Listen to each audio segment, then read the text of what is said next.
You're recording. Okay, there you go. All right.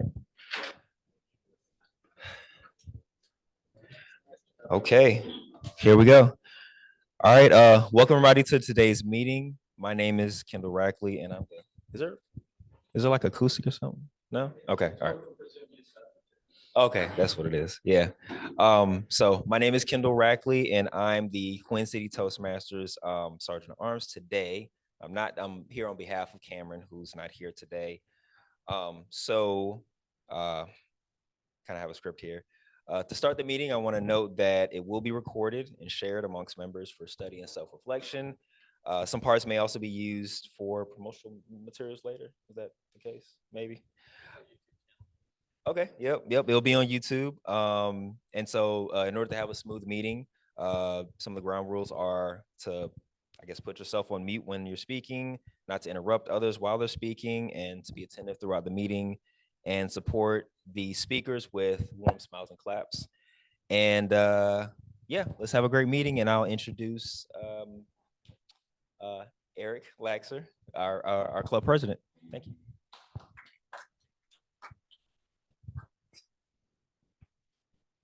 Thank you, Kendall.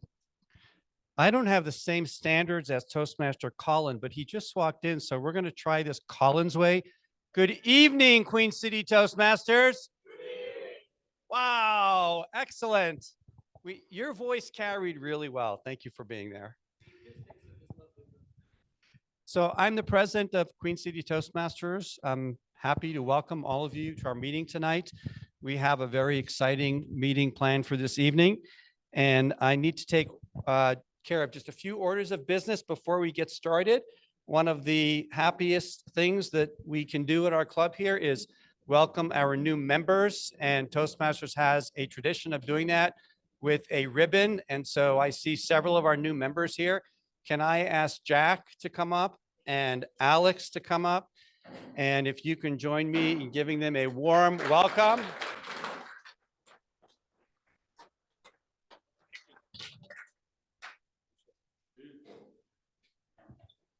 Speaking opportunity will come soon. So thank you guys. Welcome. And with that, one of our other traditions is we give our guests and visitors an opportunity to introduce themselves. Please join me in welcoming our VP of Membership, Toastmaster Colin, to take over.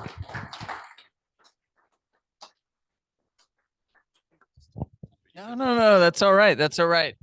So because President Eric stole my thunder with my typical rousing good evening, I'll spare you that this time. We might cook up something for the end of the meeting. But it's lovely to see you all. If I missed this, can we just get a quick show of hands for who our guests are tonight? All right. Now keep your hands up if this is your first time visiting any Toastmasters club anywhere in the world. All right, excellent. Did that hand go down, sir, in the vest? That hand went down. So we got Nia or Naya? Nia. All right, let's give it up for Nia. Awesome. Well, as President Eric mentioned, I'm going to bring the microphone around. We'd love to have you do is just introduce yourself, share where you're from, and also what brought you out tonight. So I'll start over here. We'll work that way. And at the end of the meeting, provided that we have time, we'll work back in reverse order and get your thoughts in parting. Yeah, so I'm Rob Sessoms. I'm originally from the Outer Banks, North Carolina. The reason that I came to Toastmasters is to improve my public speaking. I think it's one of the critical things to have as a professional in the business world, and also it helps personally to speak in front of crowds and carry on to speak. So that's the reason I came out, and look forward to the meeting and getting to know everybody and hopefully continuing to come. So. Hey, my name is Jared Arceo. I'm actually from California originally. I've been here in North Carolina for about the past 10 years. And the reason why I decided to join Toastmasters is I actually have somewhat of a phobia for public speaking. So what better place to improve that than being here?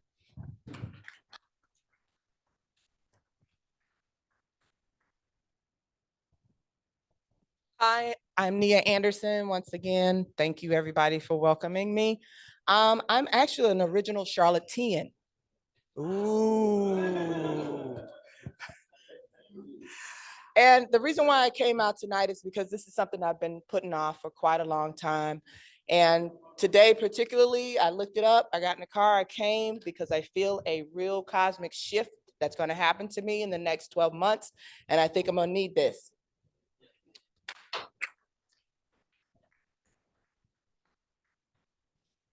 And it looks like we have a special guest with us tonight. But before we get there, can we please have our guest online introduce themselves? Hi, good evening, everybody. My name is Eric Schneider. Some of you know who I am. I am from AM Lockport Toastmasters out here in Lockport, New York. And I am the current Vice President of Public Relations. And I'm looking forward to hearing speeches tonight. So great to be here. Thank you. Excellent.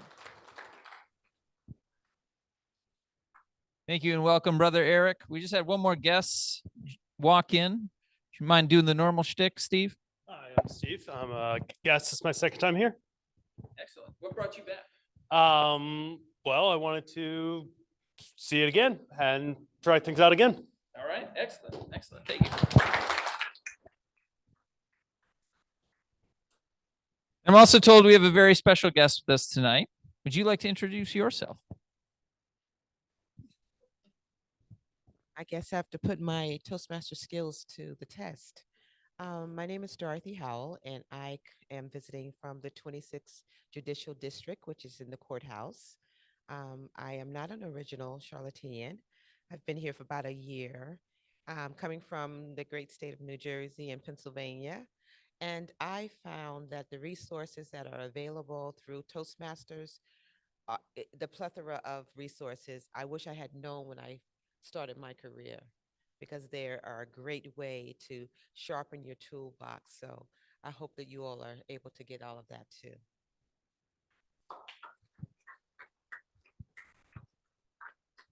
All right. We have one more guest just walk in. Familiar face. Adrian, don't mean to ambush you, but could you please introduce yourself to the masses? Good evening. I'm Adrienne Johnson. I am a guest here. I've been coming for a few months.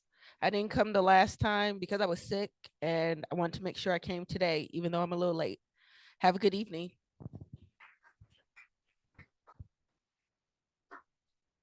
Thank you, thank you, thank you. A big welcome to all of our guests. This is a judgment-free zone. You will have the opportunity to participate tonight if you wish. So if you're so inclined, please feel free to do so, and let's have a great meeting.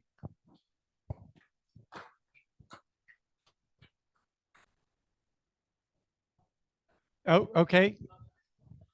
Sorry about that. So many guests. And the fact that Greg has previously spoken to me about membership. So he's basically an honorary member already. But Greg, why don't you tell the people who you are? Sure.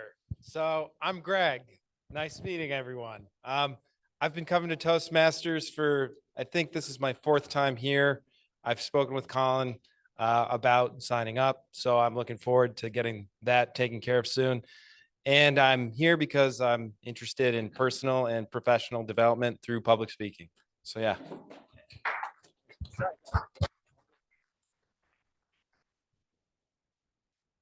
All right. Thank you, Colin. Even the best of us sometimes forget things every now and again, but you did great. So just want to mention a couple of items in case we haven't already done so. This microphone goes to the internet. You won't hear it on the speakers here.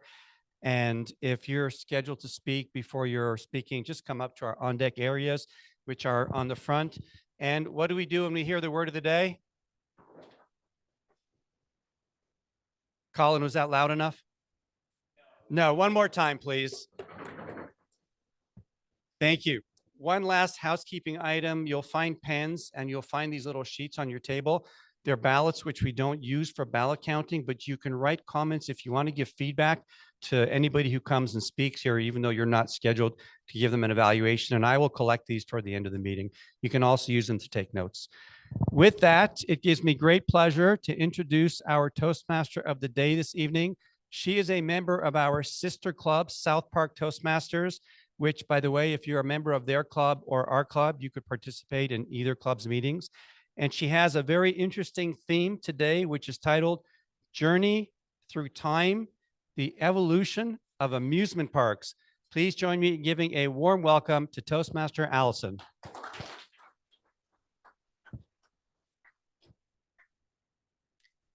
many people here enjoy going to amusement parks? We can just kind of yell, what are some of your favorite amusement parks to go to? Karen? Yeah. Disney World. Yeah. I personally grew up in the Maryland area, and I love going to Busch Gardens. We do generally every year in the Williamsburg area. You may have heard the news last week that Ohio-based company Cedar Fair, which is the parent company of actually Carowinds, is merging with Texas-based Six Flags. Now, this combined company is going to operate under the Six Flags name, but its headquarters is actually going to be in Charlotte, located somewhere near Carowinds. And this is big news for Charlotte, since this deal creates one of the largest amusement park operators in the world. And Charlotte is going to be gaining another corporate headquarters in its city limits. Now, this company, which is going to have a combined revenue of about 3.4 million, is going to operate 27 amusement parks, 15 water parks, and 9 resorts across the US, Canada, and Mexico. The merger is supposed to take place about mid-2024, and the company will trade under the ticker FUN on the New York Stock Exchange. Amusement parks, and Six Flags in particular, have struggled to rebound since the pandemic.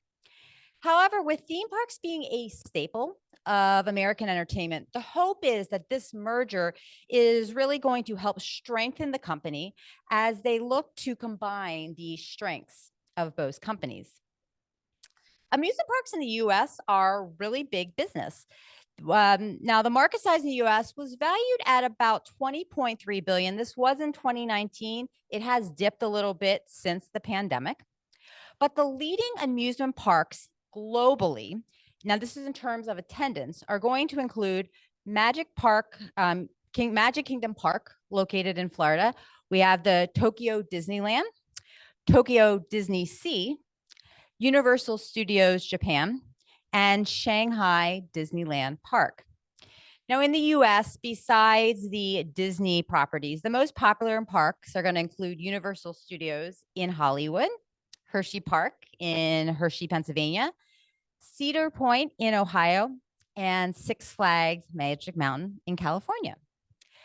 At this point of the meeting, I am going to bring up our inspirational thought master of the day. I am very delighted to bring up Andrea Chocolate Butterfly Williams to give us her inspirational thought this evening. Let's welcome Andrea.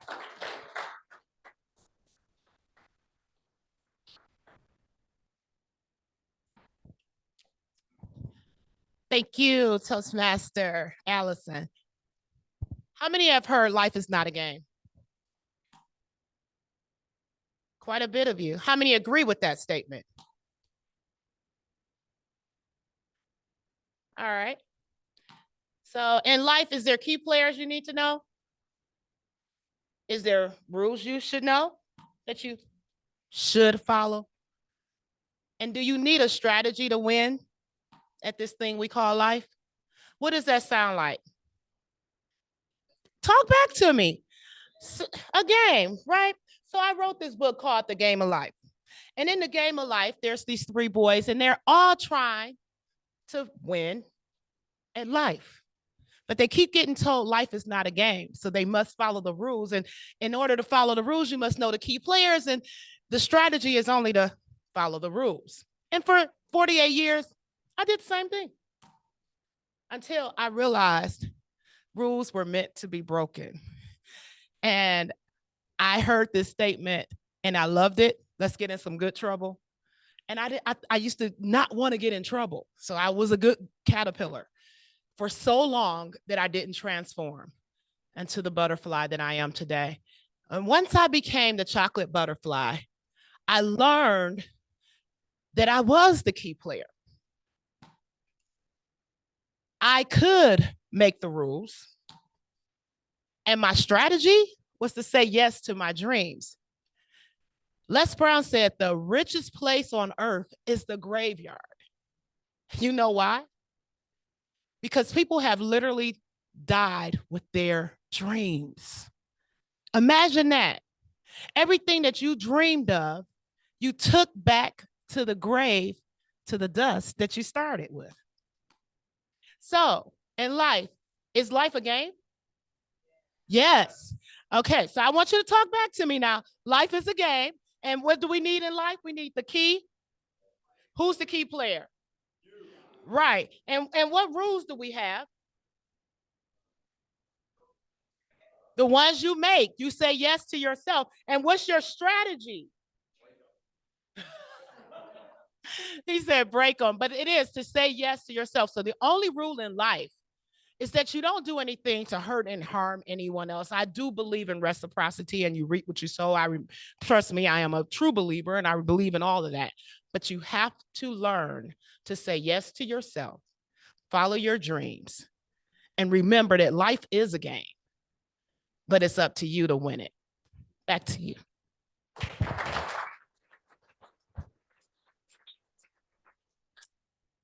Thank you so much. What a great inspiration to start this meeting today. My role here is made easier by some of our functionary roles. We're going to start out this evening bringing them up here to let you know what their role is going to be this evening. We're first going to bring up the grammarian with Tanishi Patel. Can you let us know what your role will be this evening?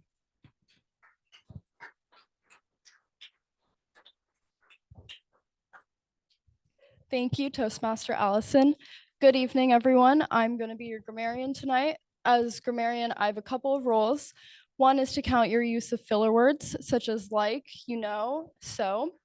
My second role is to come up with a word of the day. So today, my word is euphoria, which is a noun that describes a feeling of intense excitement or happiness. And an example of using the word is, I felt a sense of euphoria when my team won. And finally, at the end, I will give a grammarian's report and say how many times you use filler words if you did, and also count who used the word of the day. Thank you.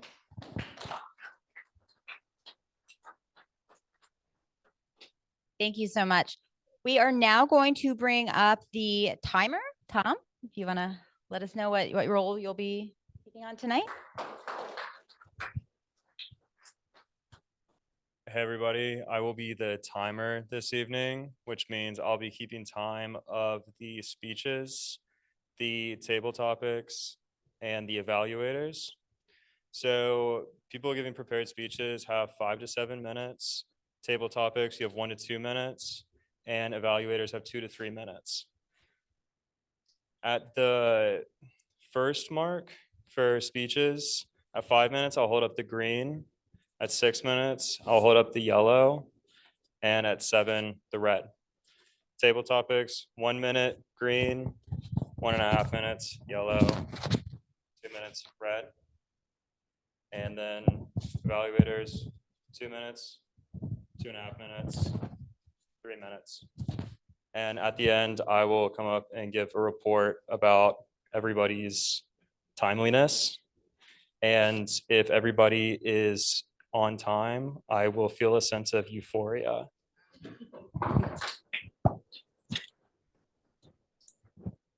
Thanks, Tom. So I let you know about this exciting new merger that will be bringing a new headquarters to Charlotte. So it made me think, what is the evolution of amusement parks and how did they get to be where they are today? Amusement parks have really evolved a lot over the years, with the first amusement parks actually being pleasure gardens. Many of these which were established in the late 1700s or the early 1800s. And these were gardens places where people could come to go to relax, enjoy nature, and socialize. But over time, these gardens evolved into entertainment areas that more closely resemble the thrill-seeking amusement parks that we know today. The oldest amusement park in the world is Bakken, which is located in Denmark. It opened in 1583 and was originally a place where people came to drink from the healing springs during the summer. Later, visitors began erecting tents and stalls in order to entertain and sell items. And then over time, it really became a site for celebrations. Now, though, it has really become a traditional amusement park in the sense where it has rides, theater for children, restaurants, bars, live music. It is also known to have one of the oldest wooden roller coasters, which is 82 years old. Denmark actually has a past with amusement parks, with some other historic amusement parks in this area. One is actually, it's pretty well known if you go to visit Copenhagen, which is called Tivoli Gardens. And they actually operate one of the oldest wooden roller coasters, which was built in 1914. We are now going to transition to our prepared speech portion of the meeting. We are going to start out with our first speaker, Nick, who is working on his dynamic leadership. He is doing his focus level 1, writing a speech with purpose.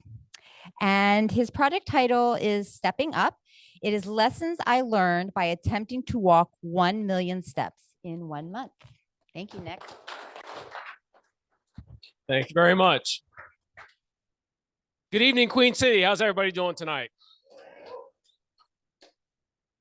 My fear for this particular speech was that it was going to come across as a humble brag. It's not. This is a full-on, I freaking did it, brag. 1 million steps in 30 days. Exactly 1,005,342 steps. Now, let me put that into perspective a little bit. Breaking that down is from October 2nd to October 31st. It was part of a step challenge that my company does every year. And for some reason, I decided I'm going to go ahead, and my first thought was, I'm going to win it this year.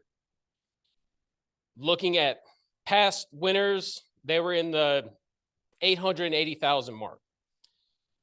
And about a month before the challenge, I started to shape this idea that usually I'm in the top 20 or so out of about 150 people, and give it a little bit of effort, but not really put my heart into it. So if I just really tried, maybe I could be at the top.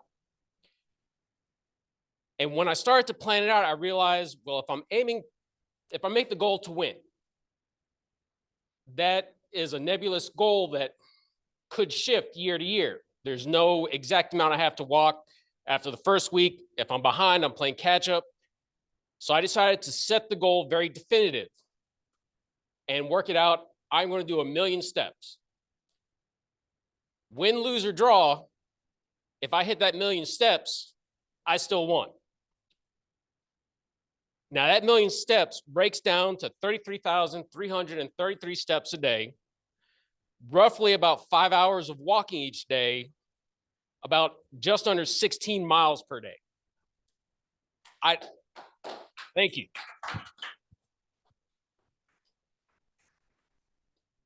And in setting the goal, I nerded out on it. Pulled up my Excel spreadsheet, wrote out day by day how much I was going to get, because every day is not the same. Weekdays were a little less. Weekends, I could do a little bit more, but every day was planned out with an exact amount. These are the steps that I have to get.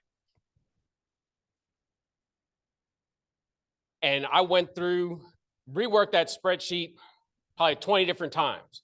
And for a month, just kept focusing. How am I going to do this? What do I need to do this? Realized, okay, I have to wake up every morning an hour earlier, hit the treadmill. Every day at lunch, go and walk the neighborhoods behind my office. Every chance I get outside the office, do a lap. Get home at night, walk the dogs, come back, walk the treadmill. So for a month, whether I was up at 5:30 in the morning or on the treadmill at 10:30 at night, I knew exactly how many steps that I had to get. Now, before even starting the challenge, I realized this is not going to just impact me, it's going to impact the people around me. It's a goal that I wanted to pursue. Part of this was, one, to practice goal orientation, setting something that I'm having a purpose towards and going towards it. Part of it was proof to myself that I had recovered from a surgery earlier this year in May. Part of it, general midlife crisis, just needed something to do to focus on, get out of the grind of the day-to-day and focus on a purpose that, while it didn't change the world, it wasn't important really to anybody else, but it became important to me because simply of my decision. So I had to get other players involved. Talked to my boss, told him every Friday in October, I'm taking Friday afternoons off. I got to go walk. Talked to my wife, said, I'm sorry, I'm not going to be as available. Every free moment I have, I'm going to be walking.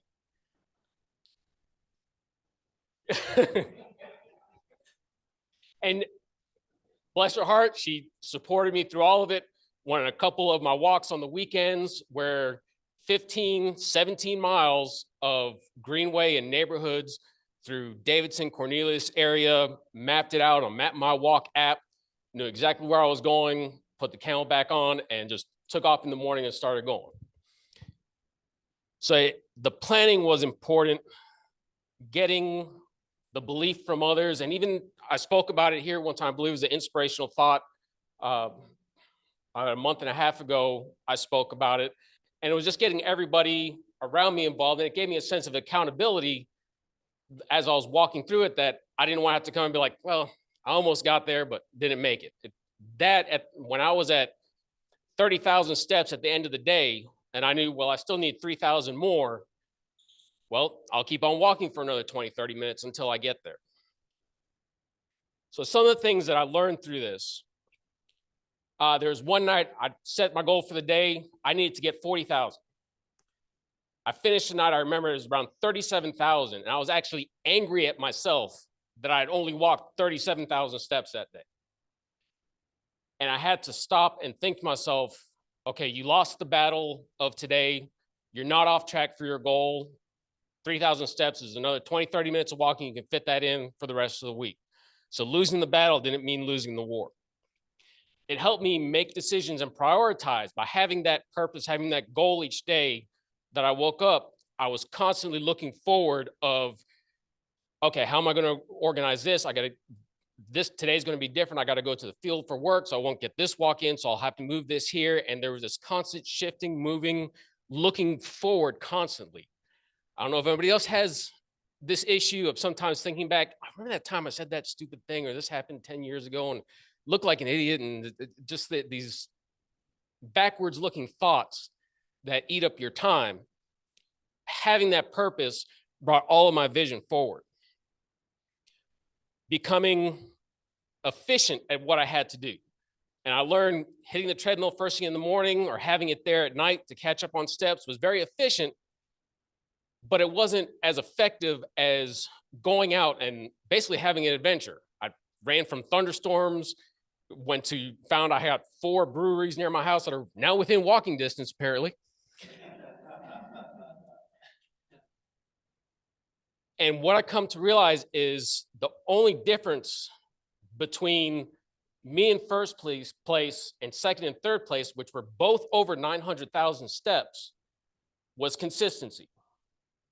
They had the ability to do it. The only reason they miss it is because every day I met my goal and I knew exactly where I was going. So I encourage all of you, find a purpose. It doesn't have to be important. It doesn't have to change the world. It just has to be important to you and be your focus. Thank you.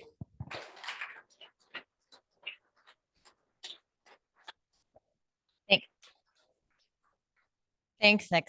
Very true. What we are consistent with really helps us get where we are trying to go. Our next prepared speech is going to be done by Milton. It is doing the dynamic leadership level 2, understanding your leadership style. Project title is Leading into My Biggest Fear, a completely improvised speech. Thank you, Allison. Thank you, fellow Toastmasters and guests, for giving me the opportunity to come before you guys today. So tonight, I'm really stepping out of my comfort zone, if you will. I'm giving a speech that really is coming off the cuff. Well, not really. I mean, I have 5 bullet points, and that is actually the first bullet point, clarify. But yeah, public speaking does, I mean, I think for the most part, it doesn't come completely natural to everybody. I think it's something that you need to work at. You need to go against the grain. It's kind of like swimming against current. And that was certainly the case. My first icebreaker speech, I was a nervous wreck, right? But I got through it and it was euphoric at the end. But like that speech, I'm going off the cuff here, just a 6-minute table topic, if you will. And for the purpose of discussing what it's like to lean in to the uncomfortable, what it's like to go against the grain. What does it mean to you to do something that that takes effort? Anybody? Okay. Anybody else? Consistency, okay. I'm sorry? Yes. Yes. Yes. And scary, right? Anxiety, right? Yeah. Those are all certainly things we feel when, you know, we're trying to develop some type of skill. In addition to this speech right now, it could just be 6 minutes or it could be a journey, right? I had one as a type 2 diabetic. So it's quite the shift, but not really, because I had to reinvent myself. I was about 50 pounds overweight. I was injecting insulin and it wasn't working. So at that point, long story short, because I really only have 6 minutes, right? I had to make changes. So instead of going with what my doctor was telling me, changing my insulin, doing this, doing that, I hit a CrossFit gym. I lost the weight. I changed my lifestyle. And I'm proud to report that that has resulted in years and years of basically being diabetes free.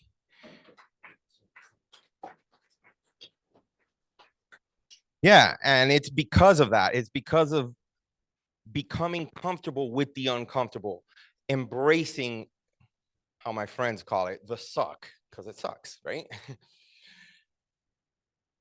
My journey with Toastmasters, public speaking, it could take some, it takes effort, takes courage, takes skill building.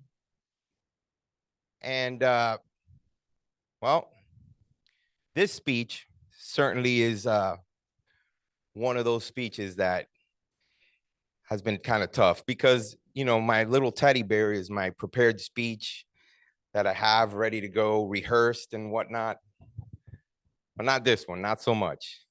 So yeah, as you can see, I just wanted to take this opportunity. I wanted to put myself out there, see what this space is like, confront my greatest fears,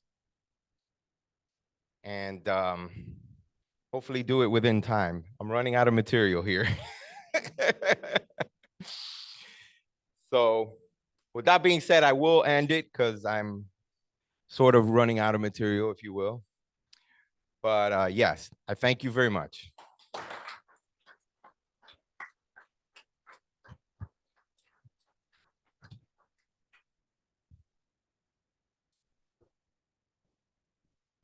I previously spoke about the evolution of amusement parks, which started outside of the US in Denmark.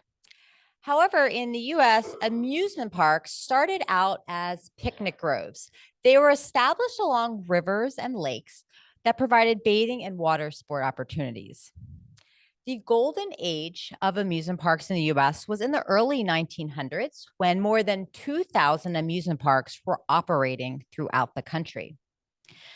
The stock market crash and Great Depression, though, really caused the closing of many parks, and the number of amusement parks in the US decreased to less than 500 when it was initially at over 2,000 in 1910. The oldest amusement park in the US is Lake Compost, which is in Bristol, Connecticut. It's opened on October 6th, 1846. Started as a simple lakeside resort and picnic area featuring swimming, boating, other recreational activities. And over the years has evolved, including various attractions and rides, and it's a full-fledged amusement park at this point. At this point of the meeting, we are going to go into our impromptu speaking, which is going to be our table topics. I am going to bring our table topics master up now, Martin, to allow us to go into that portion. Thank you, Martin. Thank you so much. All right. Good evening, Queen City. Thank you, Allison. Good evening, Queen City. Thank you very much. My name is Martin. I'm your table topics master for tonight. And really briefly, especially for a guest, I'll run over what my role is tonight. So my role is to invite you guys up to give you an opportunity to speak for about 1 to 2 minutes to work on obviously your public speaking when the question you don't know is posed to you. So I have some pre-selected questions. I'm going to call you up. I'm going to tell you the question, and then you have 1 to 2 minutes to answer to the best of your ability. Don't be nervous. I tried to pick fairly easy, I'm not sure the right word. I got to speak with Colin about upgrading my vocabulary. But yeah, so with that said, again, impromptu table topics, it's a great opportunity to work on your impromptu speaking. You have 1 minute to kind of work on that. So with that said, any volunteers to be the first one? Otherwise, do we have someone online? Erica, is that a hand? A nod? Okay, perfect. Okay, perfect. You're in New York. Okay, let me see what question would be best for you. Here we go. Okay, question for you, Eric. If you had to move to a different country outside North America, where would you go and why? Thank you very much, Mr. Table Topics Master, fellow Toastmasters, and esteemed guests. Where I want to go out of North America, my dream place is to go to London. And the reason why is that because it's so it's symbolic, it's so surreal. And I always wanted to see, Big Ben, walking the streets of London, maybe, stopping by, taking a picture outside Buckingham Palace, and just be in another time zone in another country. I feel like that's what I want to do if, having enough time, enough money, because right now with the job I'm doing, I don't think that's going to help matters much at the moment. But no, that's one of the nicest places I want to go to. Another place that I really want to go to as well is Italy. I have some Italian background, and I always like to taste the different foods, drink some sweet wine. I'm not a dry wine person at all. It's just not my style, but just sitting out there and taking all of that in is just one of the other parts I want to experience in my travels, and that's also a bucket list. So if anybody wants to go to Italy, I suggest that everybody grabs a bucket and make a list. So thank you very much, Mr. Table Topics Master. Absolutely. Thank you. Thank you. Quick question. Have you been to London before? No, I have not. The only place I've been gone to is Niagara Falls, Canada, up in Clifton Fantastic Hill. Place. That's the only. Seventh wonder of the world. Yeah, that's right. But no, that's the only place I've been out of outside of Buffalo. Gotcha. Amazing. Well, thank you for volunteering and for your answer. Awesome. So with that said, do I have a second volunteer right now? Members only. Yes, please. Come up to the front.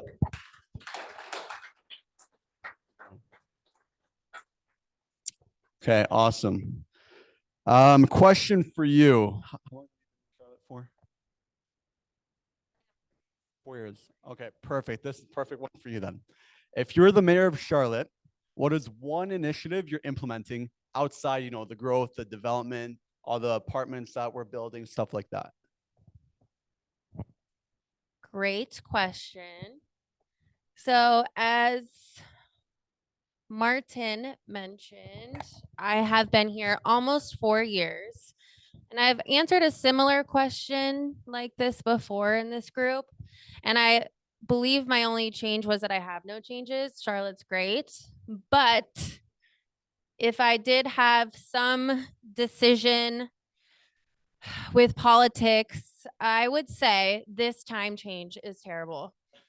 So I don't know if I could have that power, but I would start here and I would petition really, really hard. And honestly, I feel like I would get a lot of signatures. And I think, maybe we should start tonight, you guys, because that's why I'm late today with all that traffic. And I'm pretty sure it's because of this time change. It just doesn't bring any benefit to anyone's life. Can anyone bring some light here to this? Let's make it positive. I mean, this is very negative, but anyone, what did you say? It was actually invented in my city and I live in the middle of nowhere. So this is You did this. Do you know why they did this? I think something to do with back then there was no electricity and stuff, so they're going with the. That's what I've heard. Yeah. I had this discussion yesterday because I genuinely would like to know. And yes, Andrew.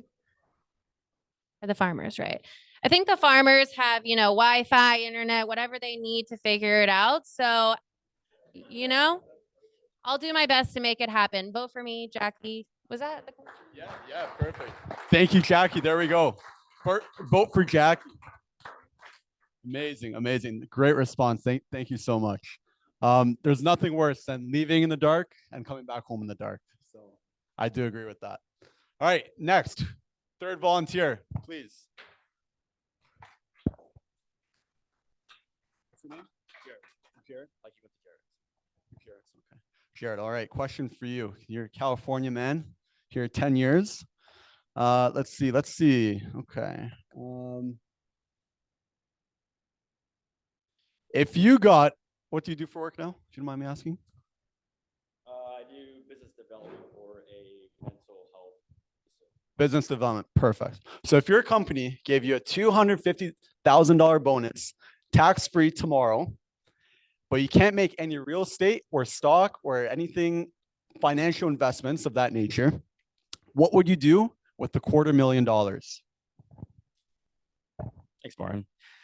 So no investments in real estate, no investment in stock. Okay. Well, what I would probably do is what I've always wanted to do is travel the world. I love traveling. I've been to 20 different countries thus far. So I would probably pay off all the debt. I can't invest in real estate or anything else. And I would travel the world, do photography and videography, which is what I do as a side hobby. I do a lot of weddings and I enjoy it immensely. So every time that I look through Instagram and I see reels of people doing just amazing photos and videos, I don't have to sit there and think, oh, I can't do that, because if I have $250,000, then I can, and it will give me a sense of euphoria if I can travel. That being said,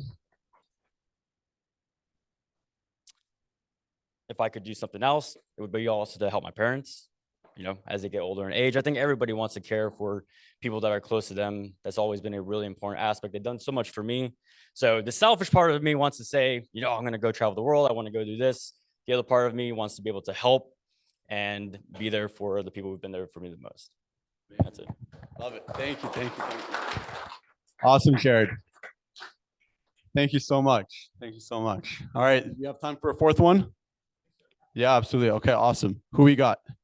We got in the back, and then we'll come to Greg for the final one. All right.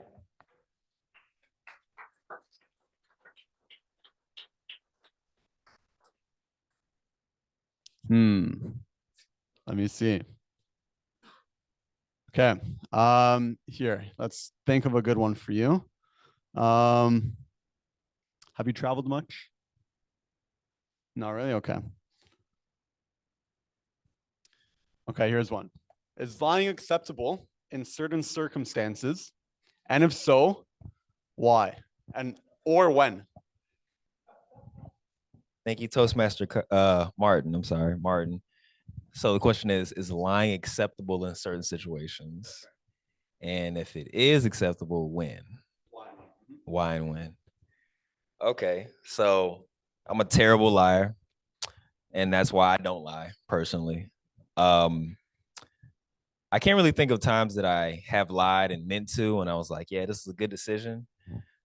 I generally tell the truth, but I don't really like a lot of conflict and confrontation.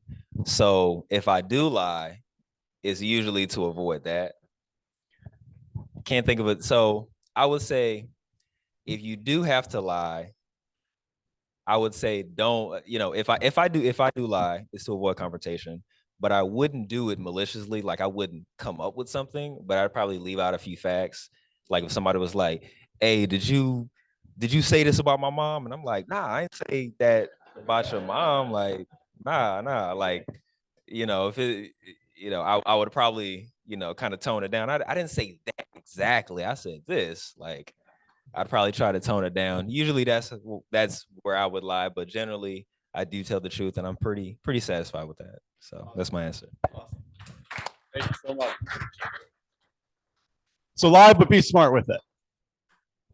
Next up, Greg. All right. Let me ask the question. Have you traveled much? Kind of. Okay, perfect. Why do you think traveling is important? And if you want to use a personal experience, a personal story as to why you found it useful and important, please share. For sure. Thank you. So the question is, why do I think traveling is important? So I didn't do a whole lot of traveling growing up. I'm from a beautiful town in upstate New York, Ithaca, New York. It's nestled in the Finger Lakes region, which are these 10 glacial lakes that were carved out. And it's beautiful in the summer and the fall, in the winter, if you're into that, cold weather and skiing. So growing up, I never really felt the need or desire to travel anywhere. It just wasn't my thing. But it wasn't until very recently, within the last 2 years, that I started to feel like I needed to get out more and see more of the world and sort of broaden my horizons, have a different perspective, experience different cultures and how people live all around the world. So what I did was, this was the realization of a lifelong dream. I bought a one-way ticket to Indonesia, and then I spent the next 3.5 months traveling through Southeast Asia, Indonesia, Malaysia, Thailand, Cambodia. And I went by myself. I didn't know anyone, which was like really scary at first.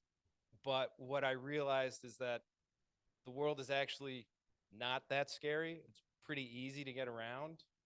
You can make friends anywhere. And the biggest thing for me was just realizing how like good things are here in this country, how lucky I am to have lived here. And then also just getting out of your comfort zone, sort of like Milton giving your speech, like getting out of your comfort zone, understanding that, you can rely on yourself, you can trust yourself, and you're going to be okay. So yeah, that's why I think traveling is important. Thank you. Thanks. Thank you so much, Greg. Time for one more or passing it on? Okay, good, because I know more. All right, passing on. Appreciate it.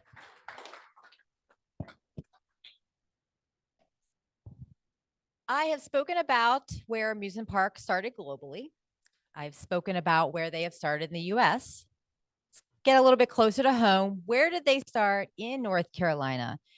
The first amusement park in North Carolina is Pullen Park. It is located in Raleigh. It is actually not only the first in North Carolina, it is actually the 5th oldest in the US and the 16th oldest in the world. It was founded in 1887 when Richard Stanhope Pullen of Pullen Plantation donated farmland to the city of Raleigh expressly to be used as a space for recreational enjoyment of its citizens and visitors. And actually in 1976, Pullen Park was listed on the National Register of Historic Places recognizing its historical and cultural significance. Charlotte doesn't have quite the history that Raleigh does in terms of amusement parks. Carowinds is Charlotte's first amusement park. It was opened to the public in 1973. But how Carowinds was actually imagined when it was announced in 1969 is actually not what it looks like today. They actually had a much broader idea of what they thought it was going to look like. They thought it was going to be a lot of resorts, have a theme park, hotels, shopping center, golf course, NFL stadium. As we know, didn't really quite make it there. But the name Carowinds actually comes from a combination of Carolina and the winds, which is in reference to the winds that blows between North and South Carolina. Hopefully you have learned something today from our amusement parks, and we'll have a lot of euphoria the next time that we go there. We are on the evaluation portion of our meeting today, and I am going to pass it over to Eric to take over that portion of our meeting. Thanks, Eric. Thank you, Allison. For our guests, we all learn by feedback. During this portion of the meeting, we give feedback to our formal speakers, and it also gives an opportunity for other members of our club to do speeches, which they've really just written here while they listen to the speakers. So please join me in giving a warm welcome to our first evaluator, Dana, who will be evaluating the speech by Nick. Dana? Thank you, Toastmaster Eric Laxer. Nick, first, congratulations on meeting such an impressive goal. You must have felt absolutely euphoric when you crossed the finish line with those steps. I really enjoyed your speech. It was enthusiastic, it was funny, it was well organized, and it was inspirational. You did a terrific job at explaining what your goal was, the steps that you took to accomplish your goal, and what you learned from the experience.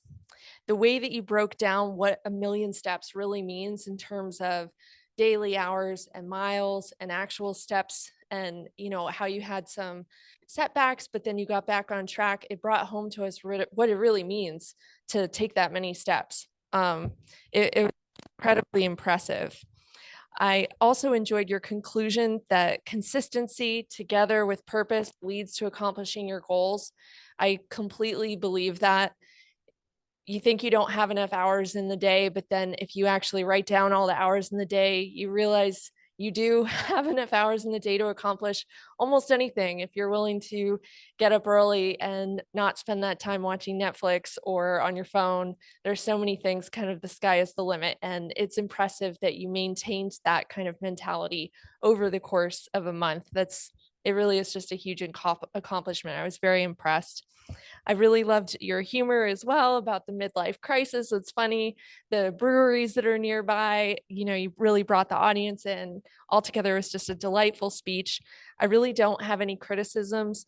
My one suggestion, if I had anything, might be if you give it again, it could be fun to ask the audience, like, how many miles do you think I had to walk per day? How many hours do you think that took? Those are just some fun ways to engage the audience, especially those of us who are math challenged and will probably give you wildly inaccurate answers. So that's everything that I have. Overall, I just thought you did a really terrific job, and congratulations again. Yeah, well done. Thank you, Dana. Our next evaluator will be Toastmaster David, who will be evaluating the speech given by Milton. Please join me in giving David a warm welcome. Thank you. And thank you, Milton, for your speech. I was in euphoria waiting to hear Milton's impromptu speech. You had good interaction and good connection with the audience. You had 5 bullet points, and you pointed out that one of the bullet points was that you had bullet points. I thought it was funny, and you kind of engaged the audience, gave yourself a bit of authenticity with the audience, put them on your side because you're a little vulnerable. You said this is impromptu, but I've got 5 points. So that was really good. You came out from behind the lectern. Many of us stand behind there, and you stood here most of the time. You engaged the audience with questions, but more importantly, you waited for the answers. You got feedback. You didn't just arbitrarily say, did anybody do something and then move on. You did ask the questions, which is good for later. And then you had a great pause, especially when you said you're basically diabetes free. If you kept going, the audience would have missed it. They wouldn't have a time to absorb it, but they did, and they applauded for you because you're basically diabetic free.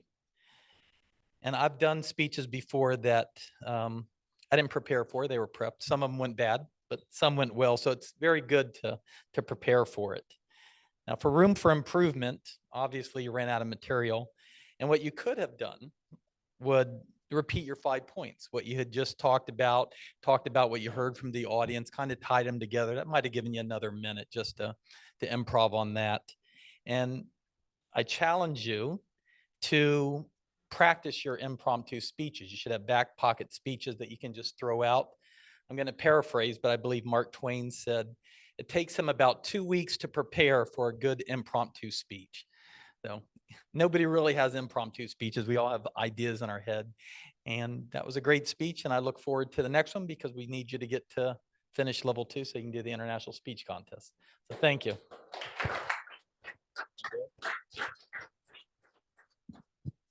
Thank you, David. Can we now please call upon Tom to give us a timers report for those people who spoke here tonight? Please join me in welcoming Tom.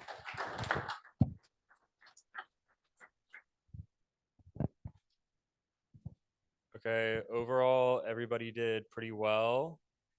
Nick, you came in at 7:39, so a little bit over, but then Milton compensated by coming in at 4:26. So overall, we were even. Everybody who did table topics came in above 1 minute, below 2 minutes. Eric, you came in at 141. Jackie, 140. Jared, 114. Kendall, 121. And then Greg, you came in at 154. Evaluators, you also did a good job. Dana, you came in at 209. And then David, you just missed the mark at 159. Thank you.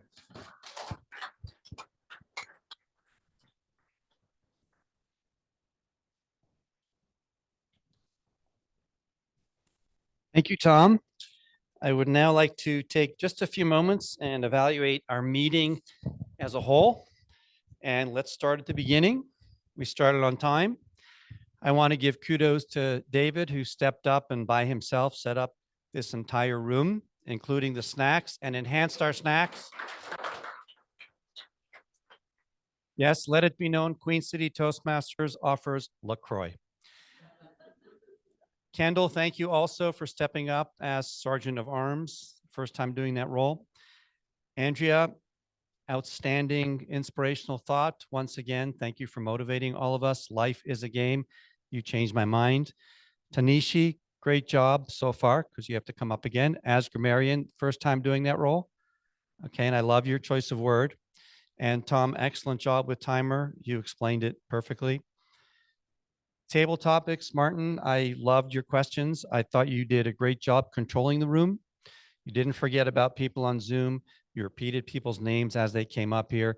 You gave everybody, whether they were a guest or a member, an opportunity to come up and speak. Very well done. Toastmaster of the day, Allison. What a great theme. You brought a lot of energy, funness to the club. It really was a good choice. I never heard anybody do that theme before. You also did an excellent job introducing people and leading applause.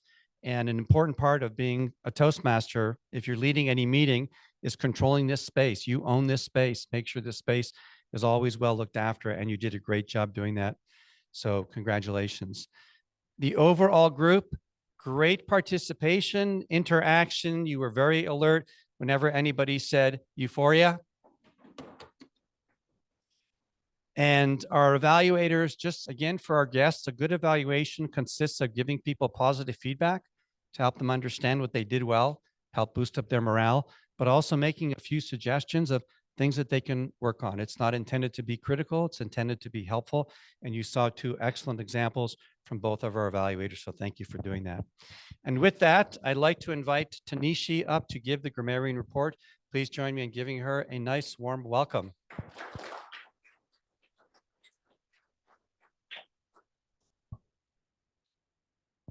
Thank you, Toastmaster Eric. So overall, everyone did a really good job. A bunch of people used the word of the day. Tom, Milton, Jaron, Allison, Dana, David, and Eric. So thank you for doing that. In terms of filler words, Allison, you had one Andrea, you had none. Tom, you had one so. Nick had an Milton, you had a couple more filler words, but you did it impromptu. So you had a couple ums and two yes.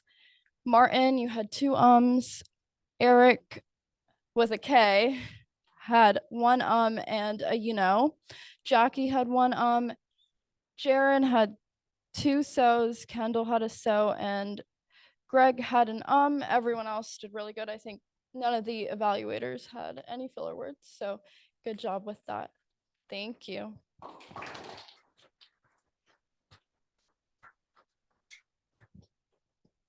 Just a reminder, if you did write any comments for anybody, you could just hold them up and I'll come around and collect them. And I would now like to turn the meeting back to our Toastmaster of the day, Allison. I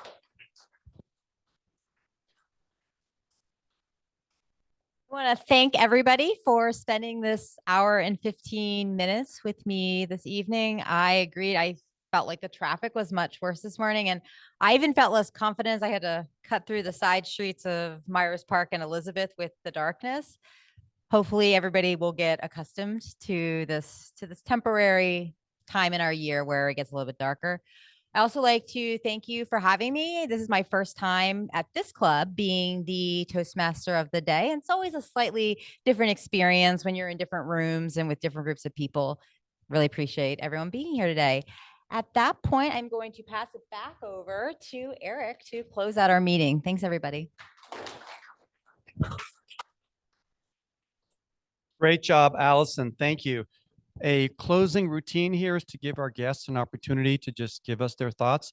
And I'd like to turn the microphone over to Toastmaster Colin.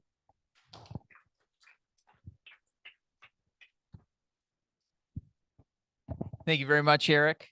Before we get to our guests, because I want to save the best for last, there are 4 Queen City members who did not speak tonight. I would like to give them the opportunity to participate in the meeting, beginning with our 2 newest members. So Alex, I'm going to start with you. When it comes to theme parks, if you had to ride on a really wicked coaster, would you rather do it with a stomach full of white wine or cottage cheese? Personally, the answer is 100% cottage cheese. The reason being, as my roommate here will attest to, that for some reason, whenever I throw up, it has a tendency to come out through my nose. So I feel like of those 2 substances, it's going to be much more gentle. Being cottage cheese, maybe a little bit of the fat will help protect my passages, and white wine is definitely in the bottom of the list.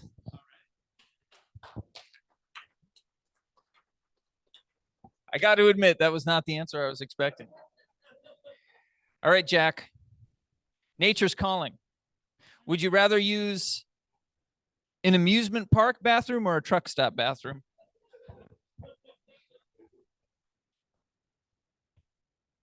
Wow. Where am I located? So if I was riding a roller coaster, I would go for the amusement park bathroom, as it would be the most convenient. I also think they might clean those a little more often, as it's maybe a corporation. The corporation headquarters just moved down here. If I was at Carowinds, maybe they would want the upkeep to be a little bit better over there than at a truck stop. Thanks, Colin. You approach that from a much more thoughtful level than I was anticipating, but I respect you for it. Alan.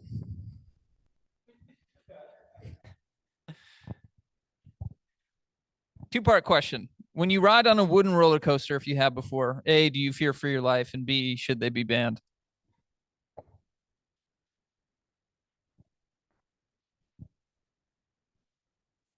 Thank you, Colin. So I'm 40 years old, so roller coasters don't really agree with my constitution anymore, unfortunately. Although when I did go on them when I was younger, no, I didn't. Only when I was going upside down. But then even when I finally grew a pair and got on one that went upside down, it wasn't that bad. And then I continued to go on them until I was 21 and finally just couldn't hang anymore. And what was the other part of your question? Would roller coasters be outlawed? No. I don't know why. That's the foundation for all the other coasters we have now.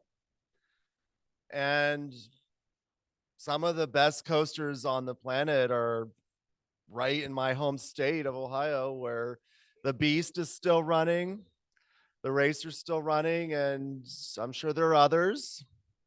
Oh, and while I'm standing up here, I'll just make a shameless plug for my Christmas party that David should have sent y'all emails about next month. Thank you.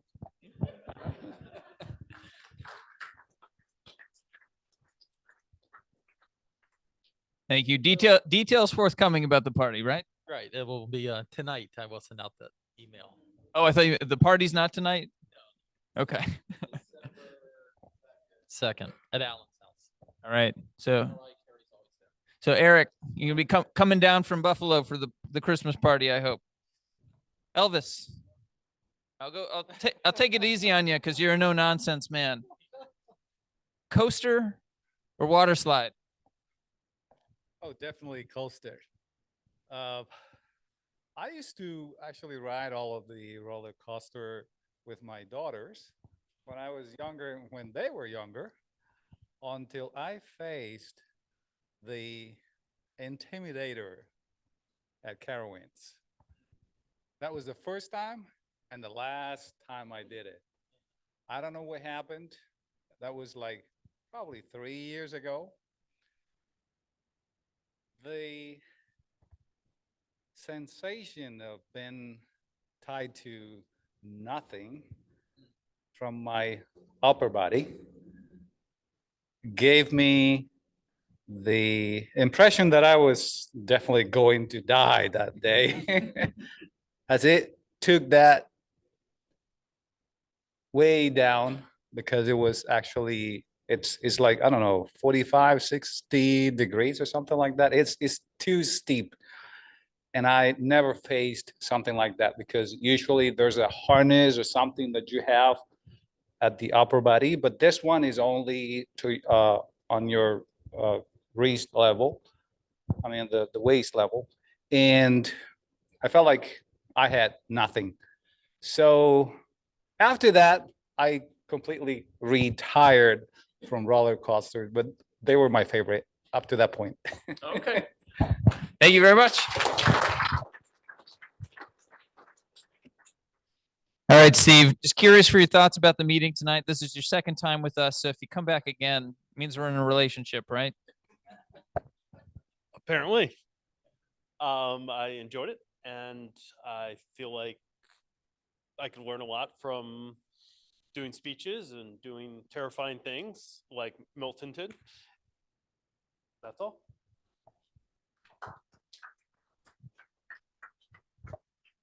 Any closing thoughts tonight? Perspectives from other clubs? Well, first and foremost, I have to say that your club has a very theatrical and comedic air about it, which makes it so welcoming. It's more than just being in a club meeting. It's like you're at a stage or in a theater. So I enjoyed myself immensely. And although I wasn't going to say, I'm supposed to be doing a site visit, and I know that the other clubs are going to be quite jealous when they find out the rating.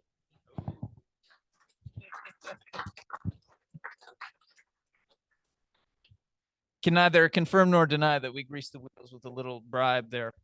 But any thoughts about tonight's meeting? And I think you snuck in after we did our initial round of introductions. Would you mind just introducing yourself, what brought you out tonight, and then share any thoughts you have about what you saw? Oh my gosh. All right.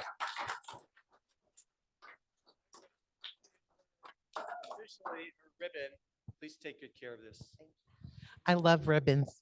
So, my name is Vicky Hernandez Cervantes, and I joined Toastmasters so that I could be part of all of this, right? And so, when I came the very first meeting, this is just my second meeting, by the way. And when I came the first time, everybody was very welcoming. The spirit and the energy in the room is just perfect. And I feel like this is a judgment-free zone for me to grow. And I really needed that. So thank you all.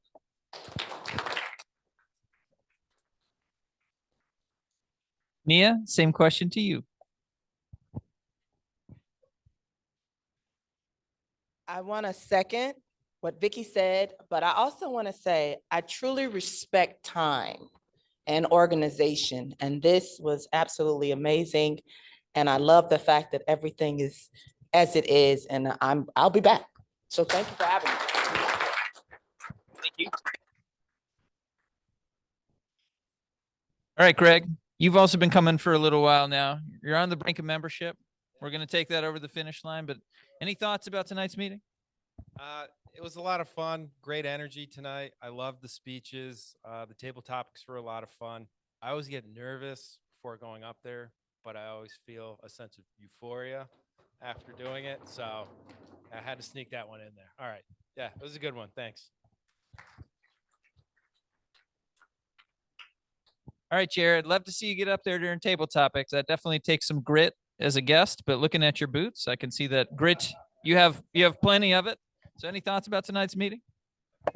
Yeah, and Greg, I can understand heart racing as you're walking up to the podium. Like I had mentioned when I first got here, I have a slight phobia of public speaking. So that's why I'm here, professional and personal development, and I will be back.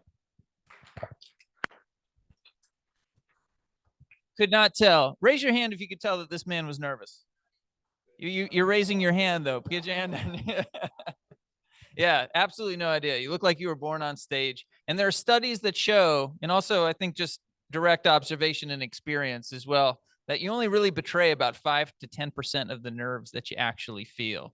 So even when you feel like you're showing it, you're probably not showing it. So give yourself a little bit of grace.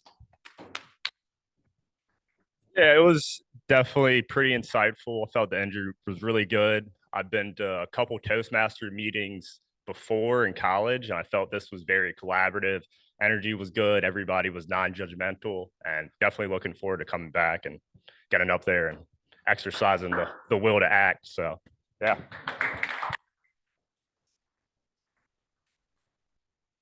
And just a little context for those who haven't met Adrienne before. If you've been to a few meetings, you probably have met her, but started off in the pew toward the back here and is slowly inching forward. So I think we're all interpreting that as a good sign. Means that you're enjoying what you're seeing here. Is that the case? Absolutely. Good evening. I'm Adrienne Johnson. I really enjoyed the speeches that went forward tonight.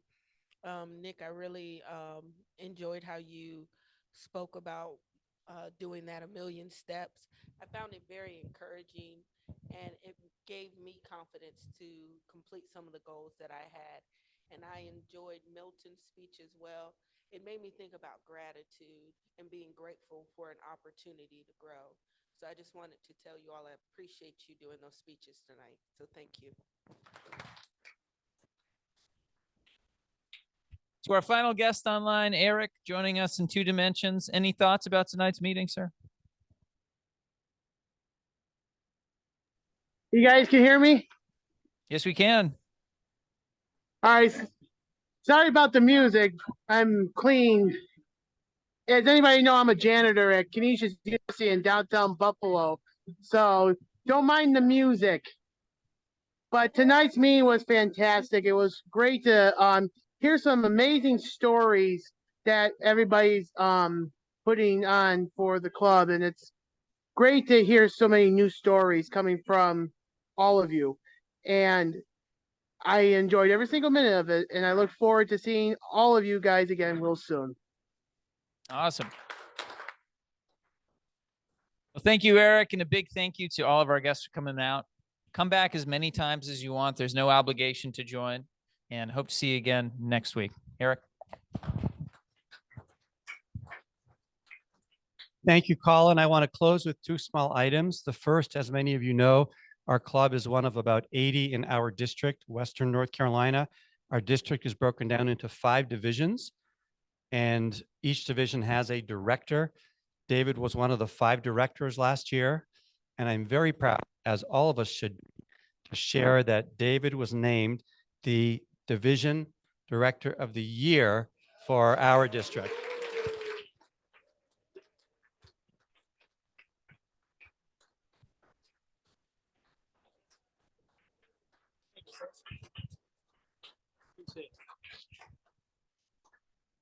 One announcement that is important for today, we have a date for our open house. It's going to be December 6th, which is about 4 weeks.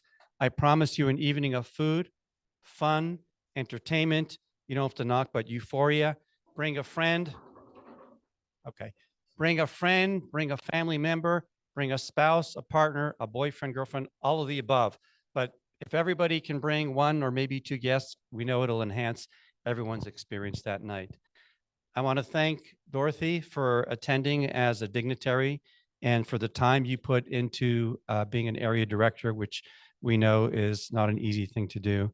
And are there any announcements from anyone else or any of our officers?